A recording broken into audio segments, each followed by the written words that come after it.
Yo, what's going on, guys? Pwny here, and if you guys are looking for the best settings to play Madden 22, look no further. I got you with a nice little video. It's gonna be a little different, but obviously we're gonna go over settings to make you guys better players in Madden. Before I get into it, if you guys are new, subscribe to the channel. You guys already know what to do.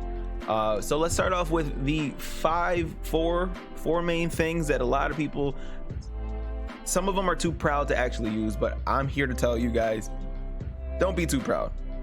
Run these, turn these on if you haven't already. It's only going to make the game a tad bit easier for you guys that are struggling, depending on if it's with user ability or intercepting the ball and stuff like that.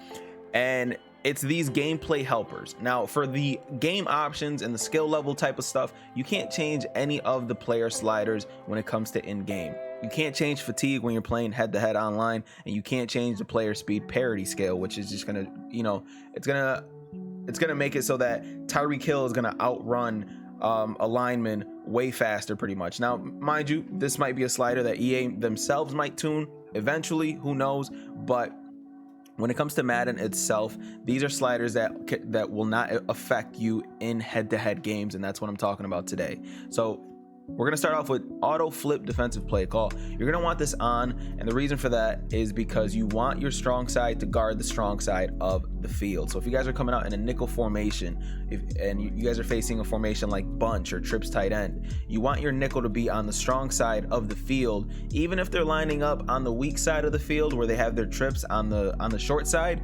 You still want your extra receivers to start guarding that short side, especially if you guys are playing man coverage, any match coverage. If you guys are playing anything like that, you guys are going to want auto flip defensive play call on. Now, sometimes I turn it off depending on who I'm playing, because some people like to flip their bunch a lot.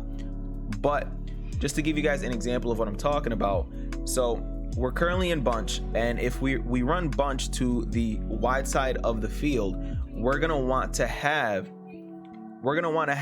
the nickel corner, or any cornerbacks, or anybody that's in, you know, anybody that can help more on that strong side to be on that strong side. So right now you see how the nickel dog 2, or the nickel in this formation, is on the left side. You can't flip it if you turn on auto defensive flip, because it'll immediately put your strong side on their strong side, which helps you guys out tremendously. It helps me out tremendously.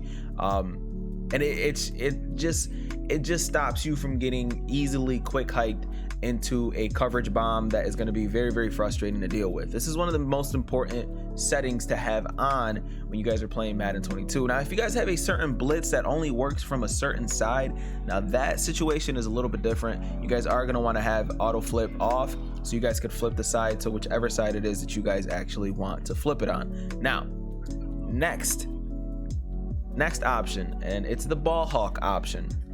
Now, previously in Madden, you can hold triangle the entire time when you are playing the game, but the defensive ball hawk has changed. The only time you can hold triangle is when the ball is now thrown. If you hold triangle or Y before the ball is thrown, you will end up getting a bad timing defensive ball hawk, and that's going to be frustrating when you think you have a nice little interception coming, but you held triangle or Y a little too soon, and it's just going to end up being a very, very frustrating situation. Now, if you guys don't have the defensive ball hawk on, you guys won't be able to do something like this, where, hold on, I'm gonna put O on a streak. Put O on a streak just to showcase exactly what the defensive ball hawk assist does. It literally just makes it so that once you throw the ball, you're gonna be able to just hold triangle. Now, I took myself out of the play, and then once I go back to hold triangle, now this wasn't the guy that I went to actually hold triangle with, but I took myself out of the play. But once I went and held triangle or Y, if you guys are on Xbox, so I went towards the right side. As you can see, I went towards the right side, and then as soon as I pressed triangle, not even pressing anything on my left stick, just holding triangle made my user completely start darting towards the ball, because that's what this game does. It helps you in so many different ways, but some people are a little bit too proud to accept the help that EA gives them. Accept the help that EA gives you. They provide the fluke, and there's no reason why you shouldn't take a little bit of fluke with you. So defensive ball hawk assist, turn that on, because if you guys don't have it on, you are going to have to put yourself in the perfect position every single time to get the interception. Now, if you want to challenge, do that up, turn that off, try to see if you can get an interception. Especially in this game, it's extremely hard to get more interceptions, but if you guys want the help, turn on the defensive ball hawk setting, because some of you guys might have it off still, and it's something that you guys will want to, you guys might be in position to make interceptions, but you guys aren't getting them, and that's simply because your defensive ball hawk is off. So turn that on. Now these two, the heat seeker assist and the switch assist, all this does is make it easier to dive or hit stick someone. So you guys are going to want to turn this on, because if you guys are trying to click on hit stick people, this defensive switch assist is going to be the key to hit sticking as many times as you possibly can. Once you click off your defender to someone who's closer, this is going to make it so that they're not taken out of the play, and you're going to be able to sit there and steer into them with a hit stick or a dive tackle or a strip animation, or simply just a conservative tackle. You want this on to make it easier for your user to actually make a play. Simple settings, but these 4 settings being turned on are going to help you guys out tremendously. Now, I know that I could have just turned this video on and been like, hey, turn these settings on, it'll make your user better, but obviously I like to give you guys examples and reasonings as to why I do it. Now, there are 2 visual feedbacks that I would like to talk about before I end the video, and one of which is the passing cam. Now, since I am in practice mode, the passing cam option is not here. Now, I'm not talking about the passing cam here. Well, for one, you are going to want to turn this off, because if you don't have this turned off, you are going to be able to sit there and zoom into your camera, and it's going to be very, very frustrating when you're sitting there trying to make adjustments and you accidentally zoom in on your camera. It's very, very frustrating. I promise you, it will get to the point where you will go and turn this off, simply because it's going to get frustrating for you to, kind of make a read if your camera is all the way zoomed in. It's very, very frustrating.